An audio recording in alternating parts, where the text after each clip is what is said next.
Yo, what's up, everybody? Sorry that we're a little late. We had some technical difficulties trying to run a old ass computer.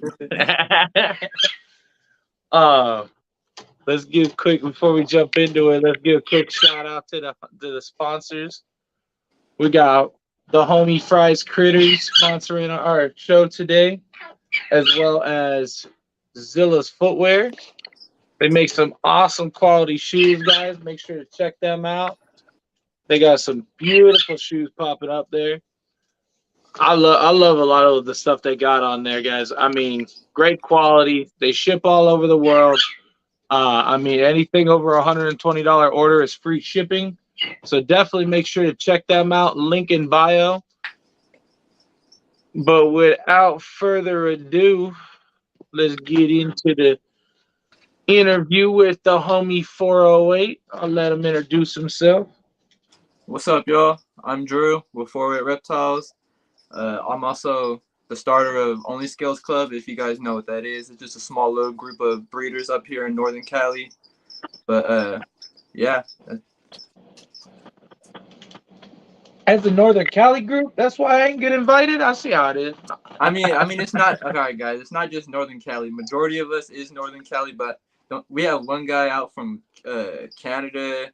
We have one guy out in LA, one guy in Florida. So we got. Also, it's the Cool Kid Club. I see how it is. That's why I ain't get no invite. I see you. I see you. No.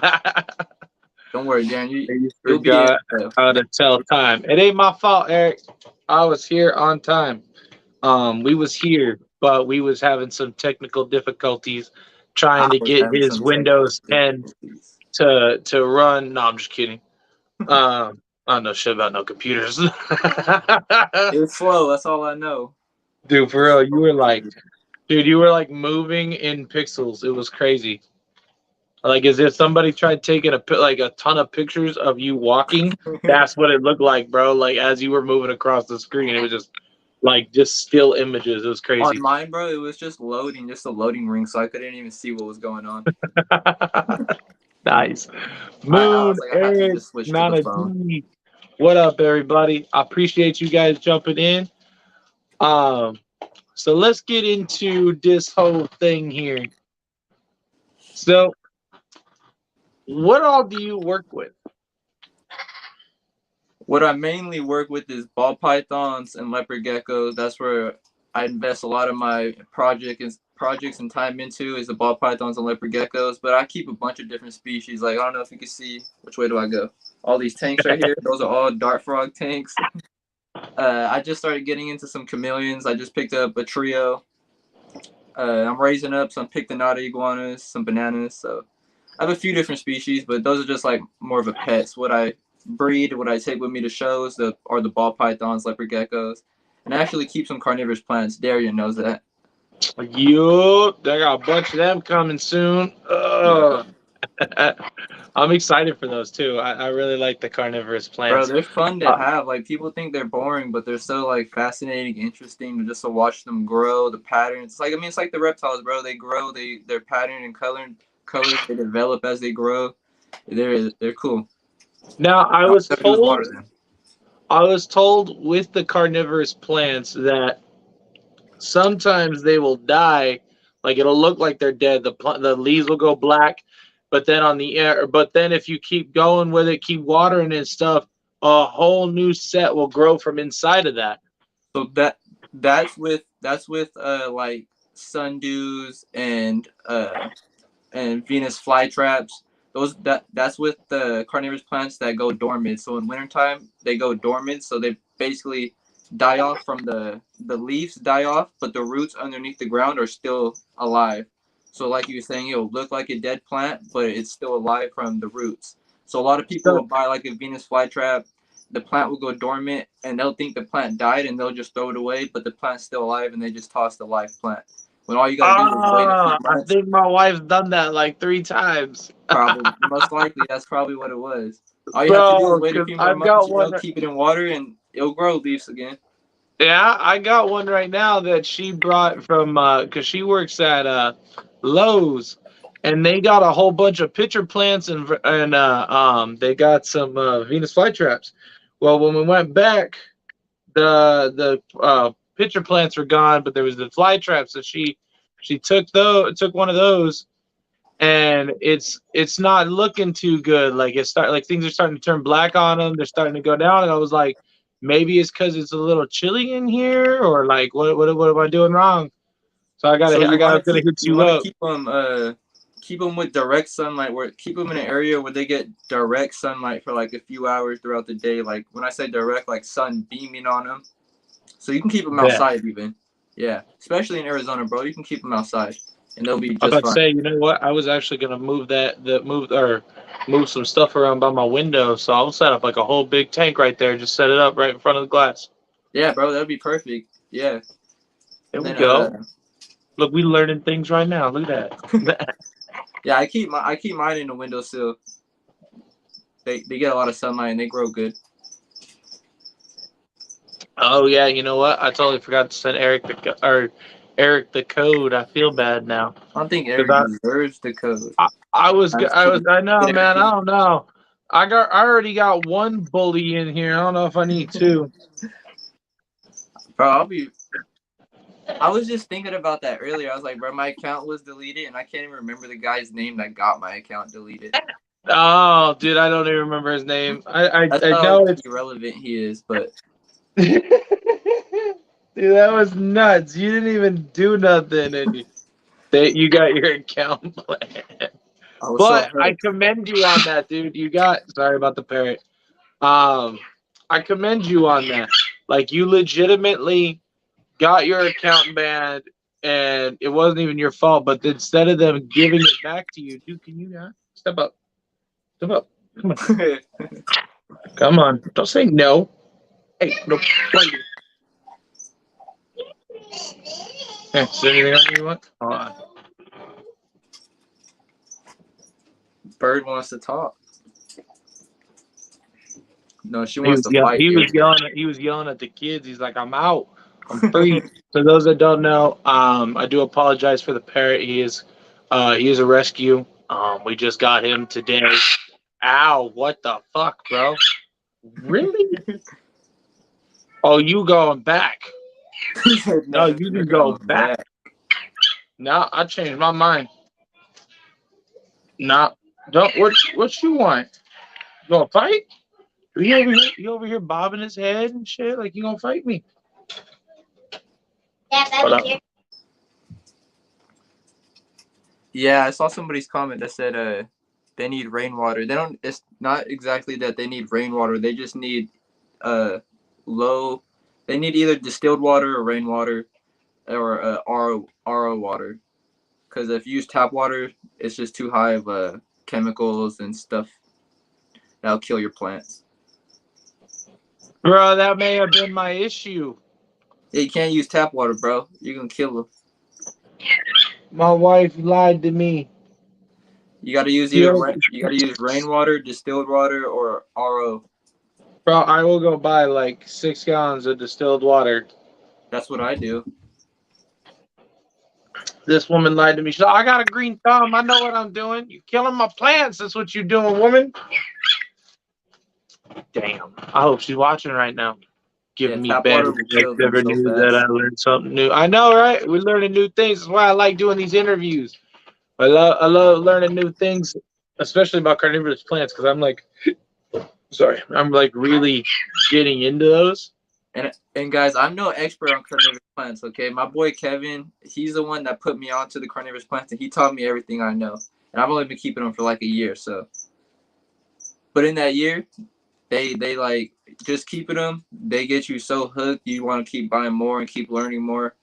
Like I have a tent, and I literally started off maybe like 5 plants, and then maybe within a 3-month span, I have like 50 plants in there. Crazy. And I blame Kevin for it because Kevin's the one that got me hooked. I blame Kevin too. I don't even know what I don't know what Kevin told me to do, but he told me to do something that didn't work. No, the homie Kevin. I like the homie Kevin. I was sad I didn't see you guys at the Pomona. I Bro, know I wanted to go, bro. I just wasn't able to make it out there. it's all good. It's all good. You know I'm gonna be back at sometime soon. Yeah, Uh, yeah. Next year, Anaheim or Pomona. I'm gonna be there at Pomona January. Oh I'll yeah, be out there with I forgot they have that show. yeah, I'll be there in Pomona January with the homie JTK. Ryan.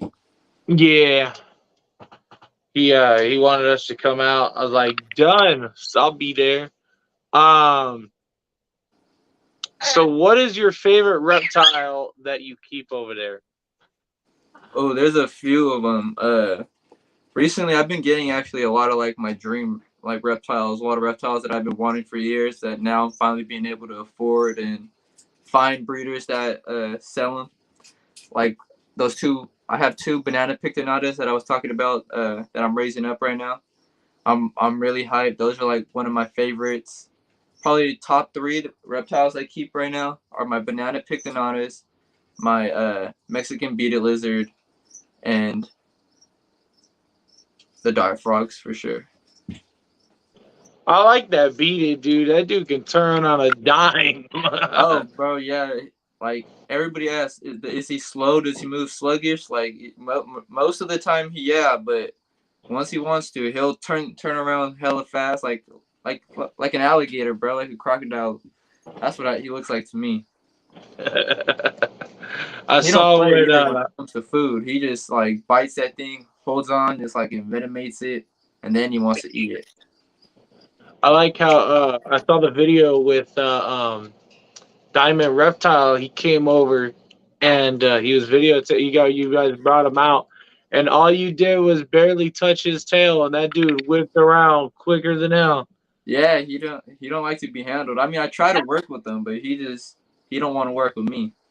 That dude said no. That's nuts. Yeah, I and I actually see wish we could have Brian those out here, posting but we that. can't I have see those. Brian, JTK. I see him posting him holding like 5 babies in one hand. I'm like, I can't even do that with my one, bro. Mine will bite me. Dude, Brian crazy. He over here being the lizard or the lizard guy, man. Hey, Hey, he's crazy. can you not right now, bro? I know you want attention. If you want to come over, you can come over. But like, The you beaded gotta lizards are calm fun down. though. I really want to get another one eventually. Not anytime soon, but eventually I'll get another one. You gotta get a pair, bro. We gotta start breeding them. Well, bro, Help that's the the thing about them. population. You can't sex when they're born. You can't sex them. Well, actually, you can't sex them in general. Not ultrasound. Not by like sex dimorphism. Like no way. You have to just put two of them together. If they fight, they're two males. If they don't do nothing, they're two females. And if they breed, you have a pair. That's the only way you can sex them. Really? Yep. So you can't probe them. You can't do none of that.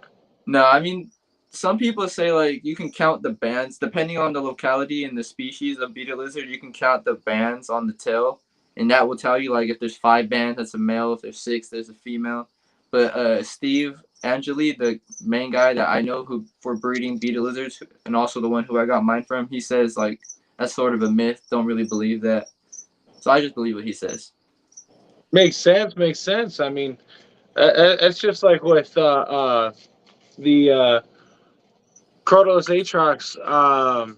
They a lot of people say that you can tell the male and female difference by the bands, but I mean, that I've proved that wrong.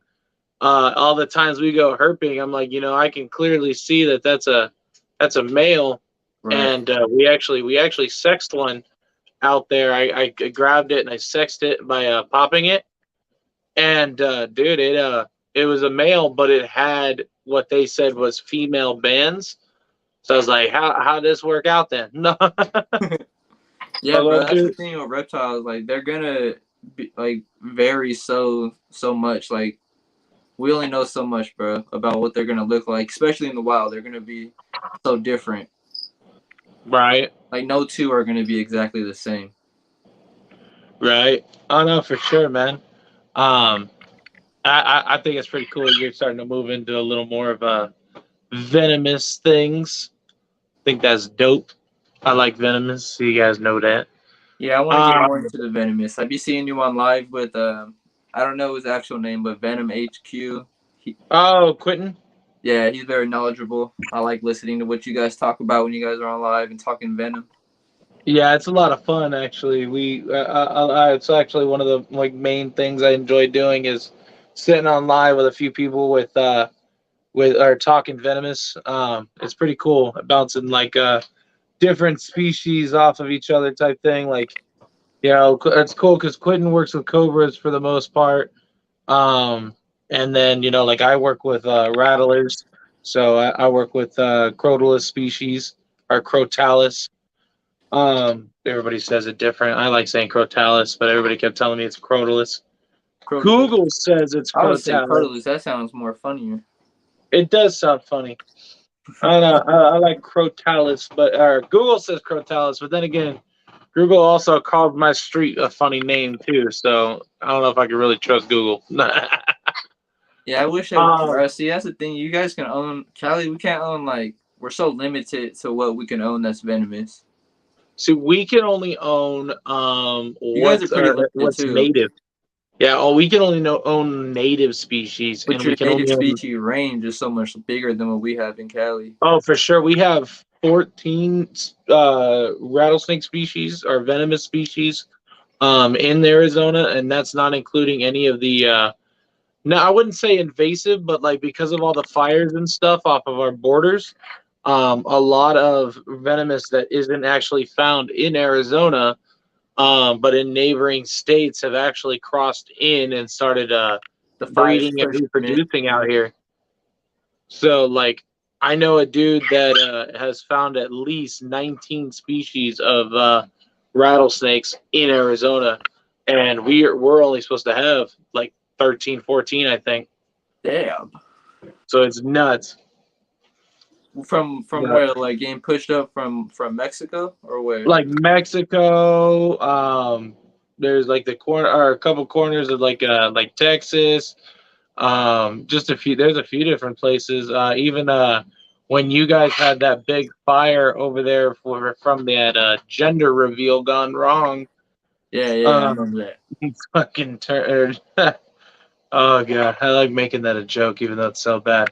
Um, but from there, so we got snakes from you guys, snakes from Texas, Mexico, and then there's one other spot I can't remember which state it was that had a big fire, but some of their rattlesnake species have been found here too.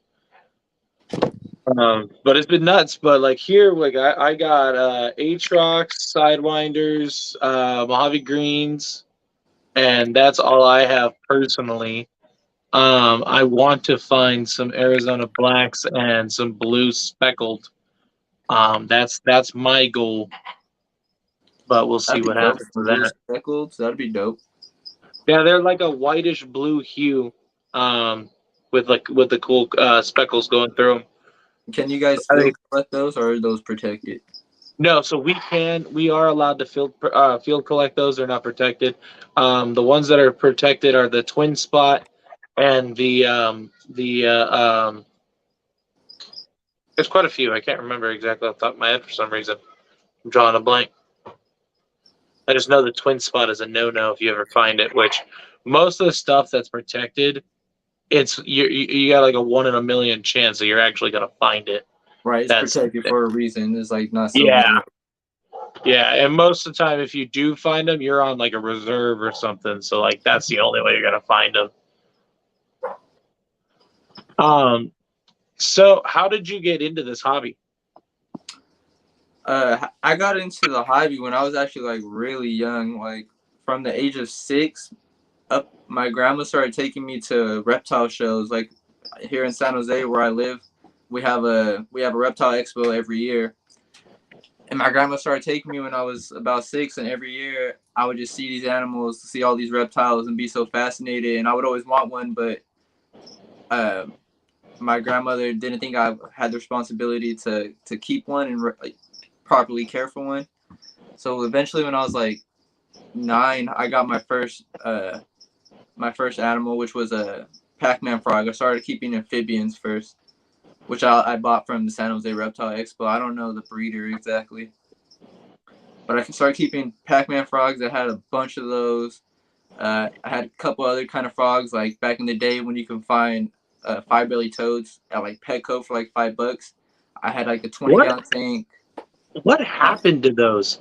Bro, they went. I don't know. Like I remember they were everywhere.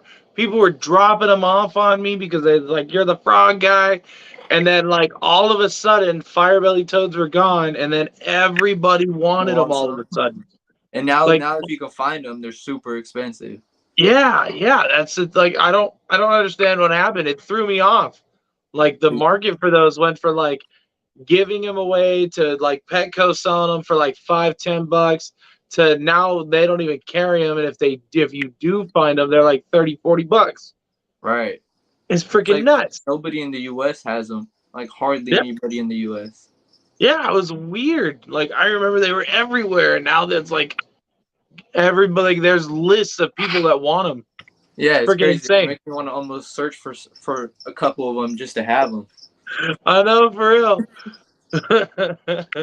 But yeah, so like when those were super available, I had like a 20-gallon tank with like five belly toads and a few belly newts like cohabitating, and it was hella dope just to see them. It was like half land, half water setup, so it was cool to see them all jumping around, living in there.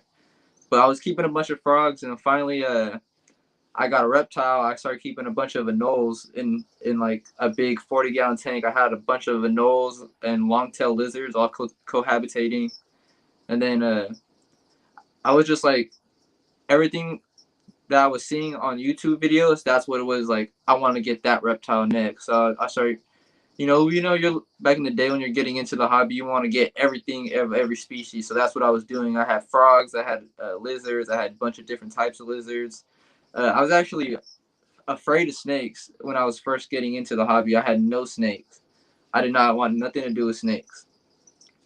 And then eventually, I was just keeping those and and then I got leopard geckos. Started breeding leopard geckos, and I was about 12. And then I was doing that for a while. And then when I was like 13, I got my first ball python from Brian Gundy. And then I got another ball python that was already an adult female from a guy over in Morgan Hill, which is like one city over from me. And the snake I got from Brian was a male, so I raised that male up and started breeding them because I was watching like some old YouTube videos of Olympus Reptiles. I don't know if you know who they are, but some of the OG YouTube breeders. I was watching them. I was like, oh, I want to try out ball pythons and breeding ball pythons. So I started doing that, and since about 13, I've been breeding ball pythons consistently up until now, and that's the majority of what I work with. That's pretty cool, man. I didn't know that you got your first ball python was from Brian Gundy. That's pretty cool. Yeah, because actually I saw one of Brian's posts on a Craigslist ad for his he does birthday party events, so I saw his post for that. And then also in the description he said that he's a snake breeder, so I messaged him and asked him, hey, I'm looking for my first snake, like what do you have available? Here's what amount of money I'm trying to spend.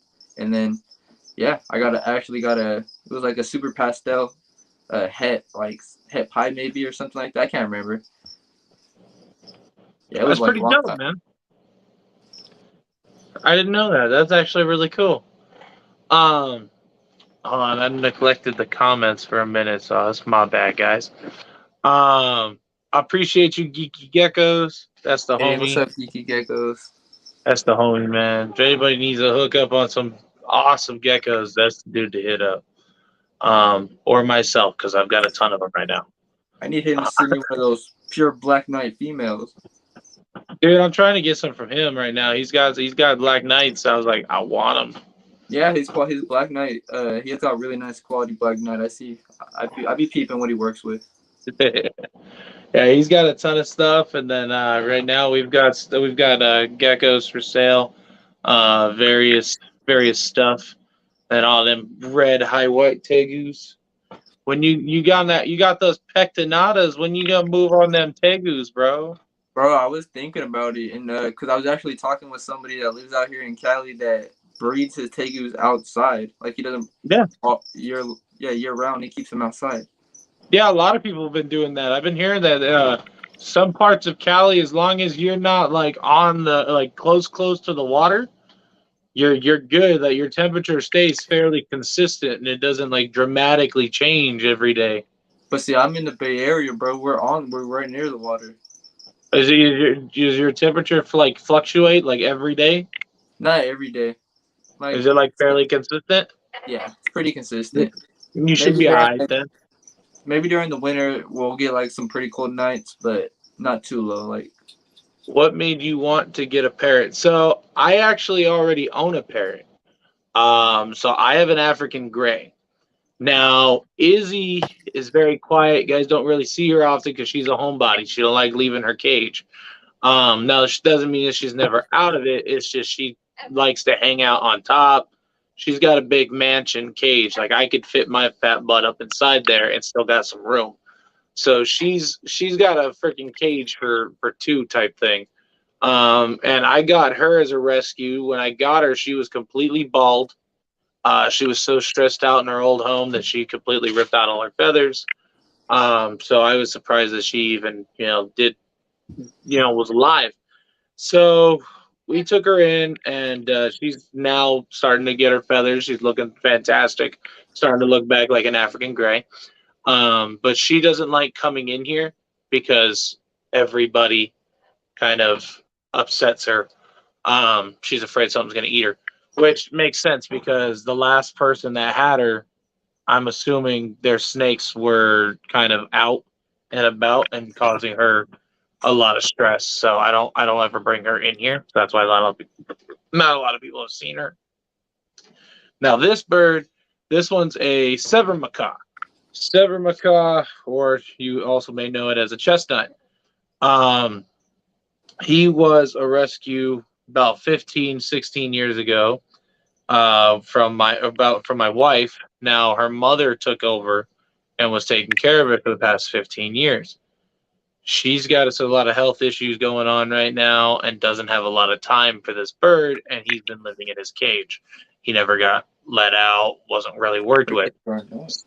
So due to her health reasons, she decided it's best that he go to somebody else. My wife didn't want to let him go and didn't want him to leave, so now he's my problem. So now he's in the reptile room, and I've got to kind of work with him to keep him semi-quiet. Now, I don't want to like say I need him to be a mute, but he's going to be making some noise because they like to talk, and especially him because he tells me to shut up a lot. You'll probably hear it today. Congrats on the beaded. Arizona cannot have Gilas. Yeah, we can't have Gilas. We're not even allowed to touch them. Adam, homie, what up, bro? Gila, Cali and Arizona are like the only two places that can't have Gilas, huh? There's a few places technically you're not supposed to have Gilas, but it happens. He got the parrot, so he would have someone with the same IQ to talk to. If I wanted to do that, I'd talk to you. Fucking Eric. Fries, what up? Shout out to one of our sponsors showing up for the live. I appreciate you. He actually made it. He wasn't sleeping. You guys don't know, Fry is actually from Australia. So it is a completely different time over there right now. Like it's midday here. It's early morning there. Yeah. I'd be laughing every time Luke joins the live because he's also in Australia, and he's like, "What's up, guys? Good morning. What time is it?" And it's like, bro, we're about to go to bed in like 2 hours. For real, dude. Just woke up, 9:22 a.m. Yeah, so it's already 4:22 p.m. here, and you guys are a day ahead of us, if if I remember correctly, because it's Friday here. So what is it? Saturday there? I think. Yes, I hear you. I hear you. So that's his way of saying, "Hey, I'm out." That's what he says. I'm out. Yeah, that's the thing is I'm out, and that's his way of like just kind of being excited about being out of the cage.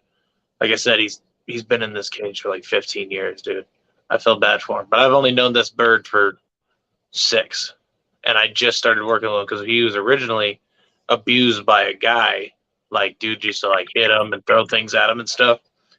Because this bird is as old as me. He's older than you, dude. Oh, really? Yeah, he's 25, so he's the same age. Then. Yeah, no, well, he's turning 25 or something. I don't know. He's like 24, 25. So he's older than both of us are older or the same age as me. I don't even know. But he's a pain in my ass. What he is. He's sitting there laughing. Every time I laugh, he mimics me. He goes, eh. You want to come hang out? He's pouting because he's in here, not with the person that's had him for this long. So it's gonna be a change for him. You gotta get Glenn Clark has a crush on Iron Dog. Shh, don't tell anyone.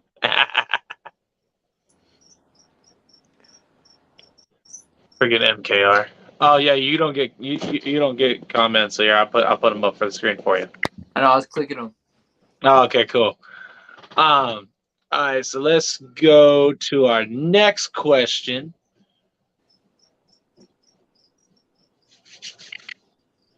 Hit me with it. So, what is your favorite species to work with?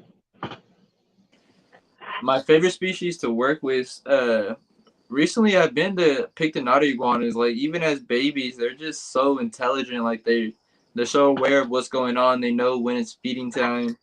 They're very social even as babies. You know, most babies of any type of reptile, they're very skittish. But no, these little iguanas, like, they like to be held. Like, they know, okay, crawl up on my hand. Like, it's dope to just work with them. I can't wait to, like, you know, continue to work with them as they grow and become adults, because I know that they're just going to become more intelligent and do more dope stuff. That's pretty cool. See, Yeah. I'm still working with the banana pectinata that we have. That one was produced over by Thai Park. And then it went to a lady who bought him and had him shipped out here. And I guess she went to jail or prison or something, and the sister took care of him for 6 months and epically failed. And then brought them to me on the brink of death. So I've nurtured them back to health, and they're doing fantastic now. But I'm still trying to gain that trust with the banana pectinata.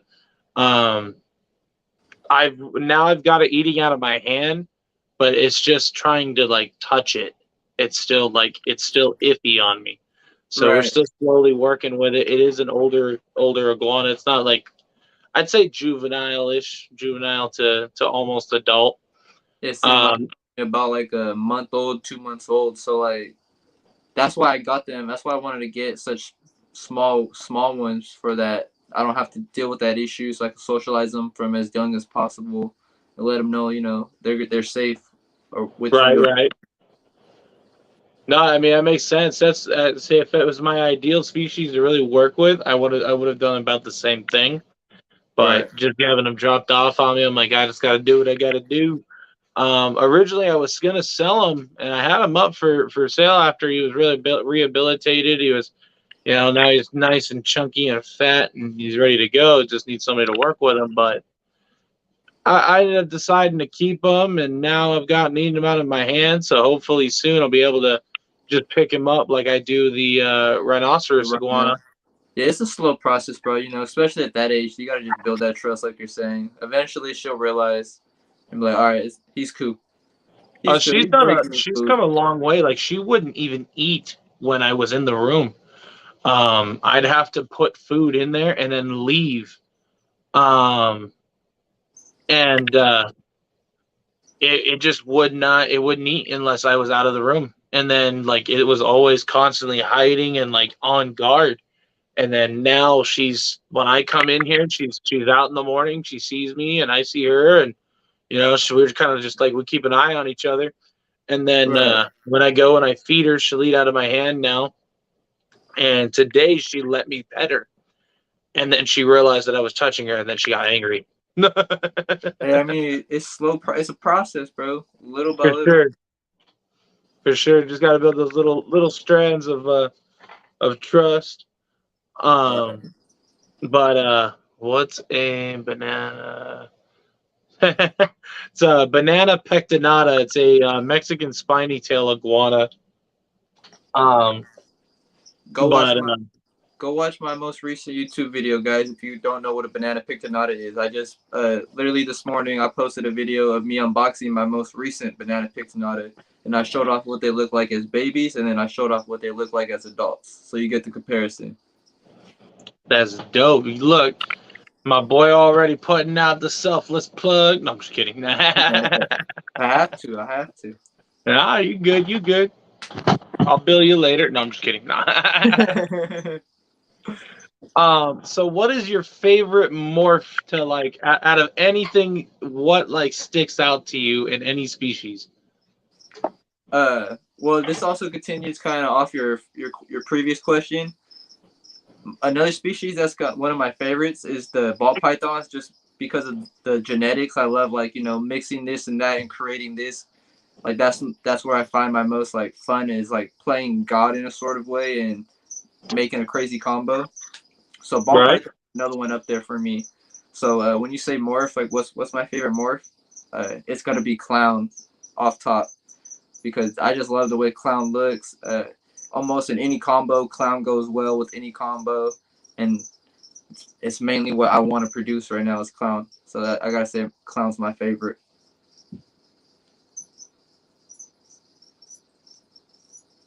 This is the homie Drew. And you just gained yourself a new follower, bro. Look at you. Hey, I appreciate that, Brad Clark. Yeah, yeah. Brad's a cool guy. He actually has Gila monsters. Oh, okay. Oh, Um, yeah, I saw his previous comment. He said that. That's yeah, dope. he's got Gila monsters. He's got Emerald Tree Boa. Dude, this Emerald Tree Boa is beautiful, I and bet, it bro. has it's super friendly, like a ball python friendly. Really? Like he has done so much work with this thing that it's like a ball python. It's super tame. It's always amazing to have him on when we do like our just our BS lives. Yeah. Um, it's always cool having him on and showing off his animals. It's super cool. Um, so I see everybody starting to go live here in 30 minutes. So I don't want to step on nobody's toes, so we keep it moving. Actually, I really don't care. We'll kind of keep going until we done here. I ain't gonna rush. Let's We'll see. So finish up when we finish up. yeah. So what is your most anticipated pairing or hatching this season? Ooh, okay. So my most anticipated pairing is So I tell everybody with the yellow belly complex. There's highways, freeways, super stripes. The I forgot what Spark makes, but there's all these different combos, and highways and freeways are like the most popular top dollar snakes right now in that complex. But I tell everybody, super stripes is where it's at. That's gonna be the next game changer, and that's the majority of what I'm working with. So my most anticipated clutch is actually I'm trying to hit a super pastel, super stripe pied. I have two females that I can make it with, so I'm hoping I can hit it this year, if not next year. So we're gonna cross my fingers, and I'm really hoping to hit that because that'll be a crazy clutch to make. Or even if I just make one of them from the two clutches, I would still be happy with that. Hey, that'd be pretty cool. I'd be curious to see how that turns out, man. That'd be Yeah. pretty cool. So on Morph Market, I can only find pastel super stripe pieds, and then anybody like I've talked to Justin Kabelka, I've talked to Brian Gundy, I've talked to a few big breeders and asked them like, have you produced this? Do you know of anybody that produced this, or have you ever seen anybody post this before? And their answers, all of them was no. I have not seen nobody produce a super pastel, super striped pied. So who knows? It could be a possible world's first, That'd be dope. right? Now the thing is, what would you call that if it was a world's first? A killer. Oh, like my own name. Yeah, like if you could, like I mean, if it's a world's first, and now it's completely up to you what you call it. Oh, it's gonna be something Bay Area related. You already know. I'll have to represent. I don't know. I don't know off the top of my head right now, but I'll come up with something cool that's Bay Area related for sure. There you go. There you go. That'd be dope, though.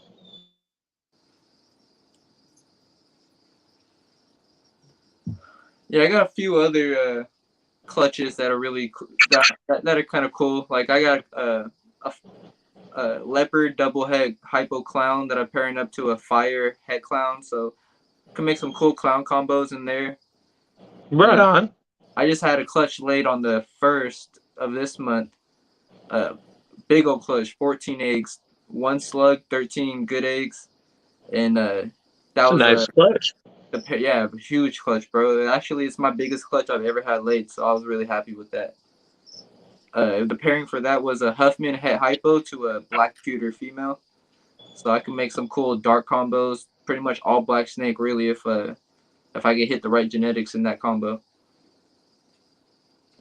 That'd be dope, man, for sure. SR, what up? What's up, SR? Again, I apologize, guys, for the people in the comments that Parrot's just gonna keep talking. I'll try to mute myself and let him kind of do his thing while I'm muted, so that way this dude calms down. This is his first day in here, so he's gonna be a little jittery. I wasn't expecting Tim to be here at all, but happy wife, happy life, right? Hey, that's true. That's true for sure. But so let's go to here. So, what is your goal as a breeder? So my main goal is just to just push my projects to the max level that I can make them. Just every year, take it to the next level, improve what my projects are, improve my care for my animals, my enclosures that I keep them in. I just want to be better than I was previously, and then also I want to share my knowledge and my experiences with these animals with the public. You know, I do a lot of educational events at local schools. Uh, I actually go to a local smoke shop. They have me come through every couple months, and I just bring some animals and I'll share some knowledge on them, some facts about them, where they come from, what they eat, so and so. You know, the basic stuff, and I'll let people hold them. A lot of people, it's first time ever holding a reptile, and their mind is blown. It's always like I never expected them to feel like this. It's so crazy. Or if it's a lizard, oh, they got sharp nails, and it's just cool to see people.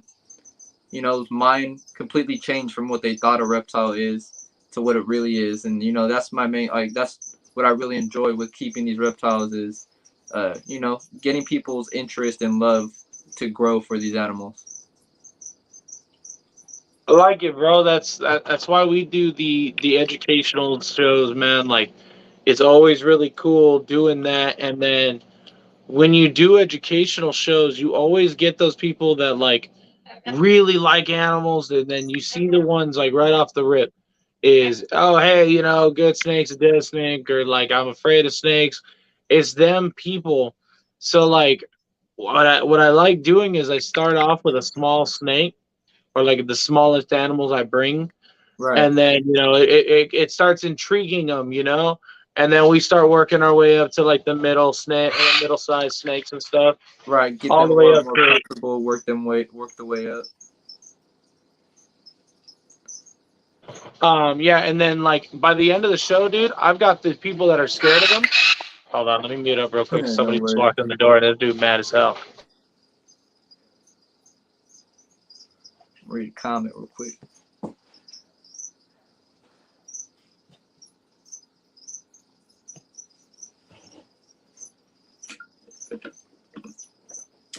This is why I don't keep birds, guys. I couldn't deal with it. I'd be too annoyed. My dog annoys me.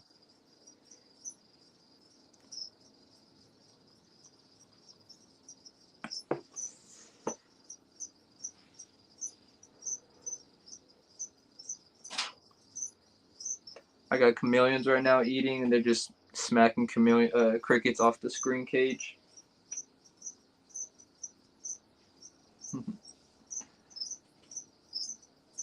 So true, Drew. Changing the negative reptiles. Sigma is the.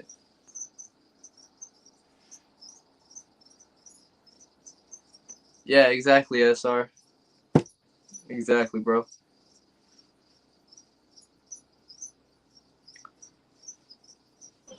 Sorry, guys. Somebody just came in the house and he was going nuts because he was yelling at him. There he goes again. And I'm not the Security one. bird. Dude, I'm gonna eat a bird. I swear. It's an attack bird. You gotta train them. Be like, you gotta teach them, sick them.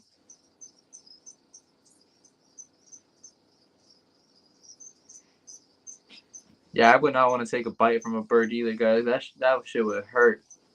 I've never been bit by a bird, but I know it won't be fun. Yeah, Darian has a new pet. A new pet that's gonna need a lot of work. Darian's gonna have a lot of fun with that one.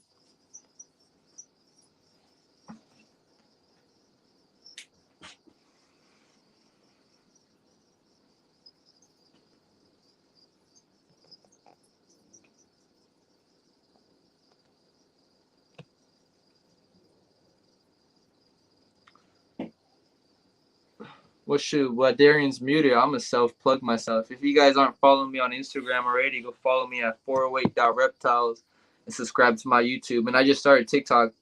I post a few videos on there. It's 408 Reptiles, so go follow me on there too, guys. What's up, Tag? Is that Tag Reptiles?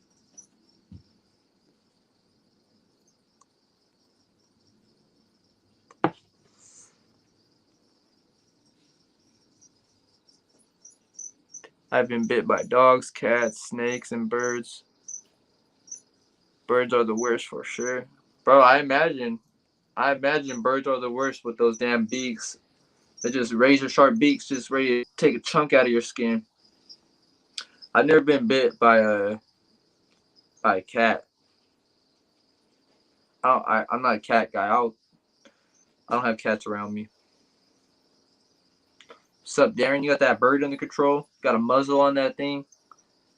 You gotta do it like Grown Ups, the movie, bro, and cut the vocal cord so it sounds like a little like squeaky toy. Squeaky toy. I'm trying to get him up. Darren, your nephew has a new mean pet. Uh-oh. Why does Robert keep texting me help? Uh-oh. Give me a second. Robert needs help? Which Robert?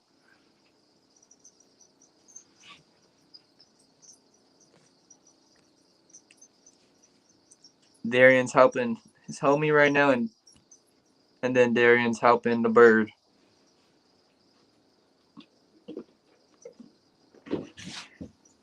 My boy Dream wants to come out, so I'll show you guys him.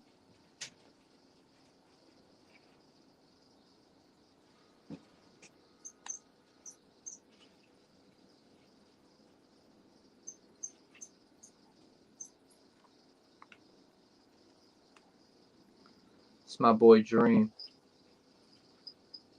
the Panther Chameleon.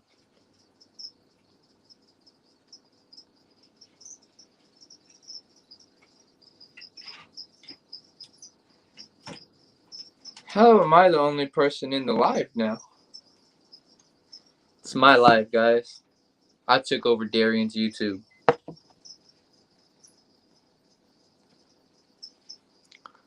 Water No, bottle. I'm here. I soloed you out so that way you can see the chameleon better. Oh. See, I don't know how YouTube lives work, bro. I've never really been on one. I think I've only been on one of yours before. Sorry, guys. Normally I don't have to deal with the bird, but she's gonna have to figure something else out because we'd be doing live too much for this loud noise all day.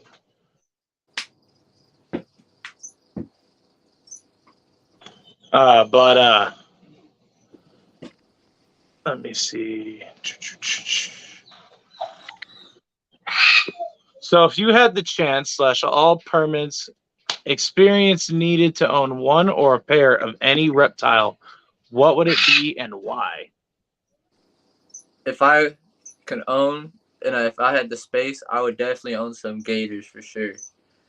Because, bro, they're just like okay, we call reptiles like mini dinosaurs, but no, gators are like dinosaurs for sure. Like, they're just in general, they're just so like cool, fascinating. They're like prehistoric. They're literally prehistoric animals. you know, and if I was to get some, I would get some baby gators first, raise them up. You know, you gotta experience that whole journey, raising them up from babies to adults. You know, get them used to hand feeding. I would want to do like the if you guys watch Chandler Nolan, Chandler's Wildlife. I'm over here mixing up both of these names. If you watch Chandler's Wildlife, you know he does like Chandler. the. If you watch Chandler's Wildlife, he does like the click noises with his mouth to let all his gators and crocs know when it's feeding time. Yeah, that. I do that with mine. I do that with the tegus. Oh, you do it with the tegu? I want to like kind of ball train the iguanas low key and get them used to it. See if it works. But yeah, gators. I would for sure want to own some gators for sure. Yeah, I tried doing the ball training with the tegus, but they get too crazy, bro. It's like Nile monitors coming at you. They're nuts. Okay.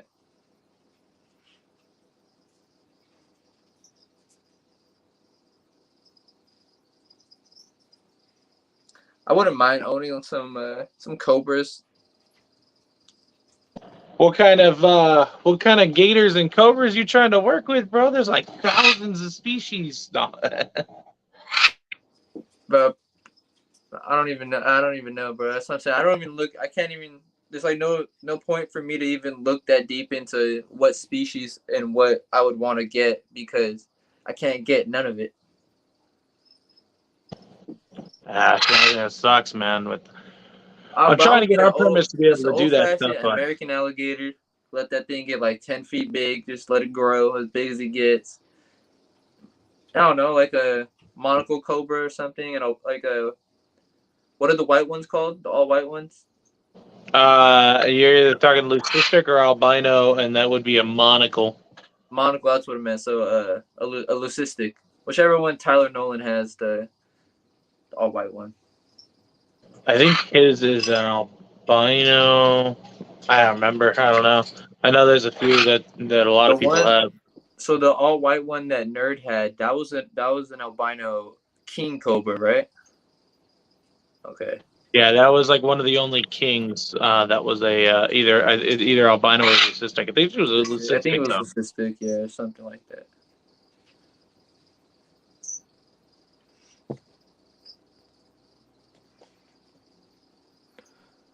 Let's see. Bryce says he does ball training with the lace monitors. That's dope. Yeah. Oh, him and I talked about that. So if you had advice for someone wanting to get into breeding, what would your advice be to them? I feel like the advice I would give is what a lot of other breeders would give is to really, before you start spending the money and going out and buying animals, is really figure out what species of reptiles you want to work with first off. And then once you figure that out, then figure out genetic wise what you want to invest your money into. And once you figure that out, obviously get your females, invest your money into the females first because that's where the time's going to come in to raise those females, and the money is also going to come in because they're going to cost more than males, obviously. And then, you know, if you don't need a bunch of males to be able to produce really nice stuff. Say if you have 10 female leopard geckos, get 4 or 5 really nice, kind of 3 or 4 gene males that you could put to 1 male to 2 females, and you'll produce some really nice stuff because that 1 male is giving off so much genetics. Same thing with ball pythons or whatever it is. Say if it's the chameleons, because that's what I'm getting into now. So I'm a new breeder to the chameleons. So what I'm doing as a new breeder is I'm really looking deep into the quality and the lineage that my animals are coming from to eventually, when I get to the point of breeding, I'll be able to produce high quality animals. I like it, bro. I like it.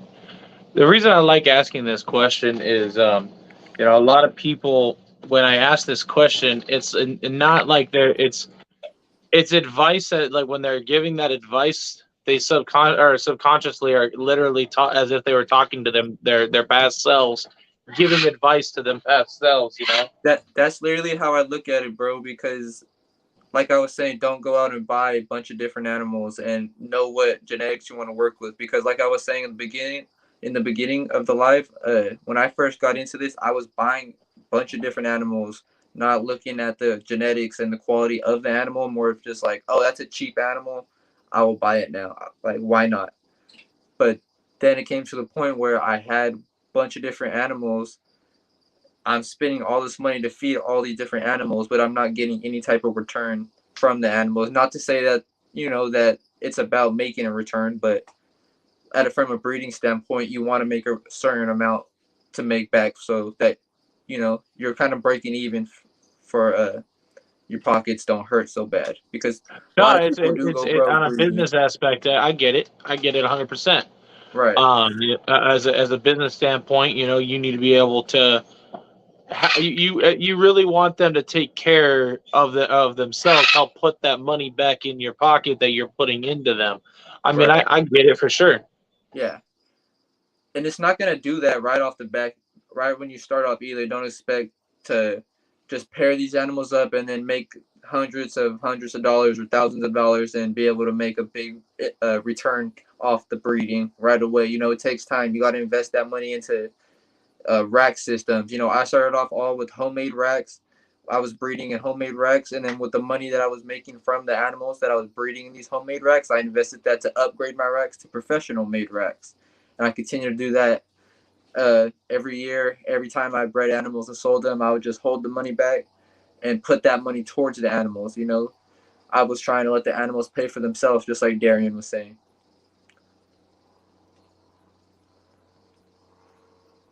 Oh yeah, for sure. Like I tell everybody, do quality in, quality out.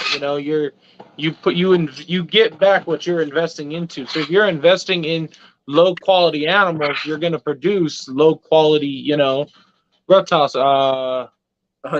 And when you're producing those low quality animals, and no matter the mass production that you're doing it at, it's a lot harder to sell those low quality animals compared to the higher quality animals, because you're going to get to the point where you're trying to sell these low quality animals. Nobody's buying them, so you have to knock these prices down way too low, and you're not making any type of profit or money off of those animals that you're breeding. In reality, you're losing out. And then also another good advice that I would give is don't compare yourself to other breeders, especially when you're first starting off. There's going to be a lot of big names, a lot of people producing these crazy animals that you're not going to be nowhere close to be producing. But eventually, those breeders didn't start there. They worked themselves way up, just like you have to do is work yourself up to that point.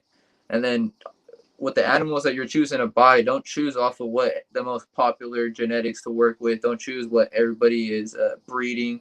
Be a little different. Choose what you personally like. Like I was saying before, everybody likes highways and freeways. That's not me. I like super stripes. That's probably the most underrated or least favorite combo in the yellow belly complex. But it's my favorite. It's my favorite, and that's what I put in a lot of my projects. So, just do what you personally like, and, try not to compare yourself to anybody else, because, you're never going to be you're never going to be somebody else. You got to just do what you do, create your own name, and eventually it will all work out for you. For sure, bro. I like that advice, man. For sure.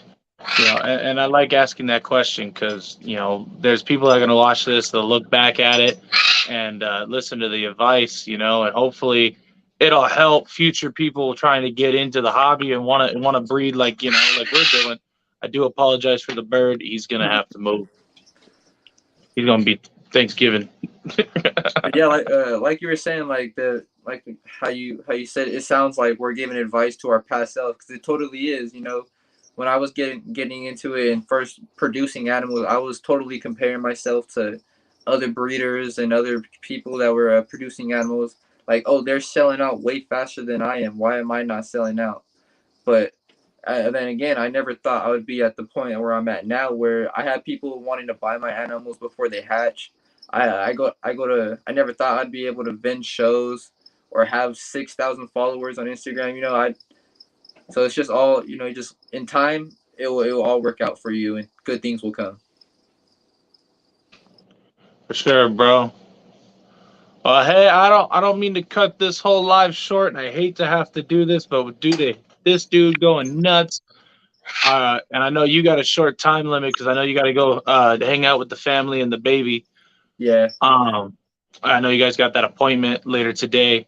But so I appreciate you jumping on, bro, and talking with us and sharing your passion with us. I hate that I have to cut it short. Don't worry, bro. We'll do But another I one. mean, Don't even worry. for sure, we're gonna get you on. I want to get you, Elon, and maybe the homie Kevin or the homie Adam on, Yeah. and kind of talk some chameleons and stuff, and kind of talk just reptiles and you guys Bay Area, because I Hell know yeah, you guys bro. are You know all I'm out from down, that bro. all out from that way. Sounds like fun to me, bro. You know I'm down. Right on, right on. Well, thanks for jumping on. I appreciate everybody in the comment, and everybody that stuck with us this whole time. We'll definitely catch you guys all on the next one. I'm sorry I had to cut it short, guys. A friend of mine has an emergency, so I got to help him out, as well as this bird's going nuts. So I know he's annoying for you guys. He's annoying for me at least. So I feel like he annoys everybody. Really, bro? You're not helping your cakes here. You. But note to self: don't get any more birds. No. But all right, guys, I appreciate everybody, and I'll catch y'all on the next one. Drew, send me your links, bro, so I can put them in the comments, or not in the comment, but in the description, so that way everybody can find your channels, bro. I want to try to help grow your YouTube. Hell yeah, bro. I'll send them over. I appreciate you having me on. Thank you guys for everybody who tuned in. Right on, bro. You guys take it easy. I'll catch y'all on the next one. Later, guys.